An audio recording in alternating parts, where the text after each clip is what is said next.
Ζήσαμε μια ζωή ενός μέσου αστού σε μια κοινωνία με πολλές στερήσεις, και δεν εννοώ μόνο στερήσεις σε υλικά αγαθά, εννοώ τις στερήσεις των δεκαετιών 50 και 60, που όλοι περίπου γνωρίζουμε ποιες είναι. Ένας πολύ περιορισμένος κόσμος, ένας κλειστός, περίκλειστος θα έλεγα κόσμος. Το γεγονός ότι βρισκόμασταν σε νησί τον έκανε ακόμα πιο κλειστό. Μια γκρίζα εποχή, με απαγορεύσεις, με προκαταλήψεις και με πολλές ελλείψεις κυρίως. Και οι ελλείψεις ήταν σε πνευματικά αγαθά, μπορείτε να το φανταστείτε. Ένας υποτυπώδης κινηματογράφος που θυμάμαι σαν σε όνειρο πώς στηνόταν. Θυμάμαι 2 Ιταλούς τεχνικούς στη δεκαετία του 50 να προσπαθούν να εγκαταστήσουν μηχανές προβολής σε ένα κτίριο το οποίο είχε ποικίλες χρήσεις. Στο πάνω μέρος του ήταν νοσοκομείο, στο κάτω ήταν τηλεγραφείο, στο δεξί ήταν κινηματογράφος. Η μουσική ήταν κάτι ξένο και για μας και για την κουλτούρα του τόπου, αλλά και η ανάγνωση και όλα τα θεάματα που συνηθίζουμε να λέμε πως δίνουν καλλιέργεια και συνιστούν την καλλιέργεια για μια κοινωνία. Ωστόσο την αγαπήσατε την Τίνο, έτσι είναι? Είσαι συνδεδεμένος εκόνακον, θες δε θες με το χώρο τον οποίο μεγαλώνεις. Θυμάμαι όμως ότι η πρώτη μου ουσιαστική σχέση και σχέση μαθητείας με τα γράμματα είναι η βιβλιοθήκη του πατέρα μου. Η πρώτη μαθητεία μου με τη μουσική είναι ένας ρομαντικός καθηγητής στη δεκαετία του 60, που ένα απόγευμα μας καλεί, τα απογεύματα δεν είχαμε σχολείο, σε κάποια τάξη του γυμνασίου μικρή ήμασταν, μας καλεί ένα απόγευμα αντί για μπάσκετ να ακούσουμε κάτι. Δεν ξέρουμε τι είναι, έρχεται με ένα φορητό pick-up, μας βάζει σε μια αίθουσα και μας βάζει το Μολδάβα του Σμέτανα. Πρέπει να σας πω ότι όλοι δεν βλέπαμε την ώρα να τελειώσει αυτή η δοκιμασία και να πάμε απ' έξω που ήταν το φιλέ του βόλεϊ και τα άλλα παιδιά έπαιζαν έτσι αμέριμνα και με μεγάλη χαρά να τα συνοδεύσουμε και να παίξουμε κι εμείς. Το λέω αυτό για να σας δείξω πόσο ξένο μου φάνηκε για πρώτη φορά ότι συνιστούσε έτσι ένα κατόρθωμα πολιτισμικό.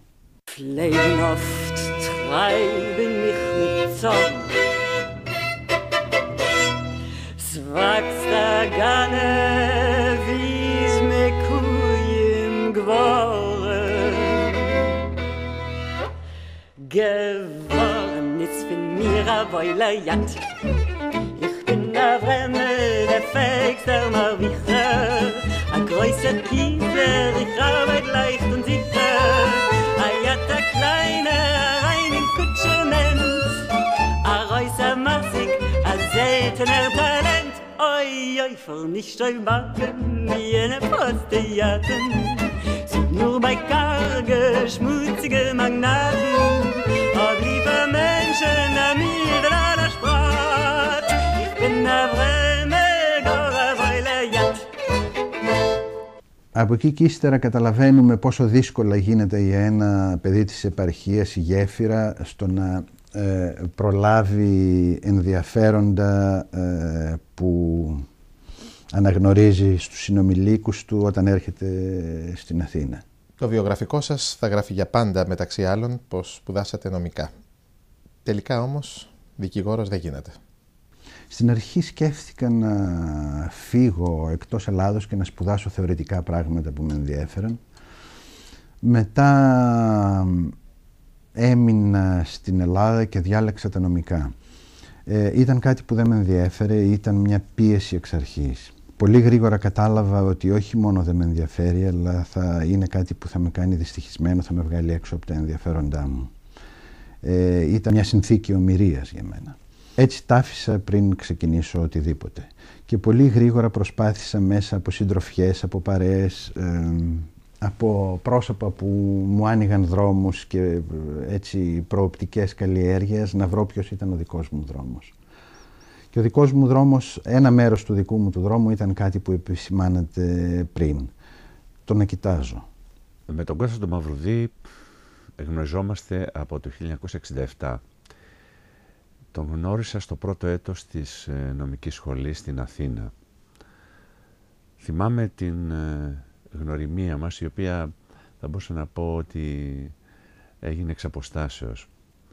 Είμαστε στο παλιό θέατρο κινηματογράφο Ήρης, το οποίο είχε μεταβληθεί το καιρό εκείνο σε αίθουσα παραδόσεων του συνταγματικού, θυμάμαι.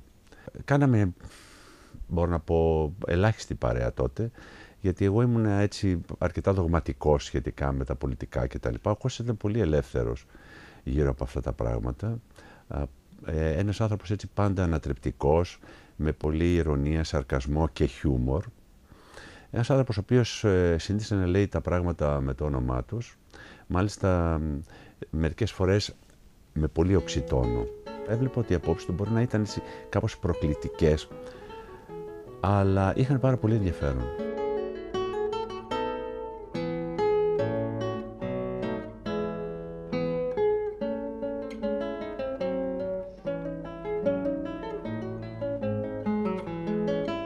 Από το 1978 είστε εκδότης του βαρισίμαντου λογοτεχνικού περιοδικού «Το Δέντρο». Τι λένε σε αυτή την περίπτωση? Χαρά στο κουράγιο σας? Ίσως να είναι από τα πρώτα περιοδικά που κατάφερε να ζήσει τον εκδότη του.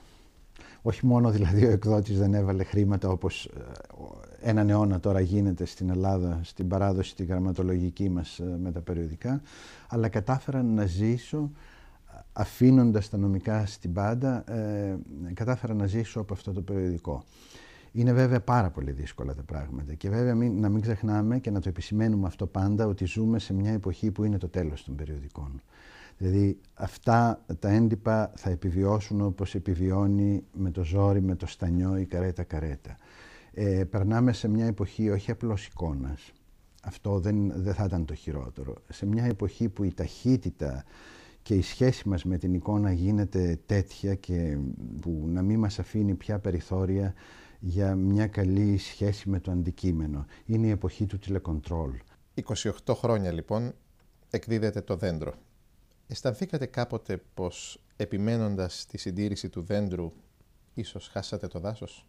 Πιστεύω πως ίσως η προσωπική μου δουλειά θα ήταν διαφορετική και η παραγωγικότητά μου και η παραγωγή μου θα ήταν άλλη. Αυτό το πιστεύω. Όμως ξέρω ακόμα πως μέσα από τα κείμενα τα οποία διάβασα, τα κείμενα τα οποία μου ταχυδρομήθηκαν, τα οποία μου στάλθηκαν, μου δόθηκαν, κατάφερα να κάνω έτσι και λίγο τον κυνηγό, βγήκαν άνθρωποι μέσα από αυτό το περιοδικό που σήμερα έχουν μια σταδιοδρομία στα γράμματα. Αν λέγεται στα ελληνικά γράμματα κάτι σταδιοδρομία, είναι τόσο ερασιτεχνικός ο χαρακτήρας. Αλλά πάρα πολλοί άνθρωποι έχουν βγει μέσα από αυτό το περιοδικό. Έχω διαβάσει και έχω αφοσιωθεί για πολλές ώρες σε κείμενα, έχω επιμεληθεί κείμενα, έχω διορθώσει κείμενα, έχω απορρίψει κείμενα. Ναι, για να καταλήξω πάλι σε αυτό, η δική μου δουλειά ενδεχομένως να ήταν μεγαλύτερη.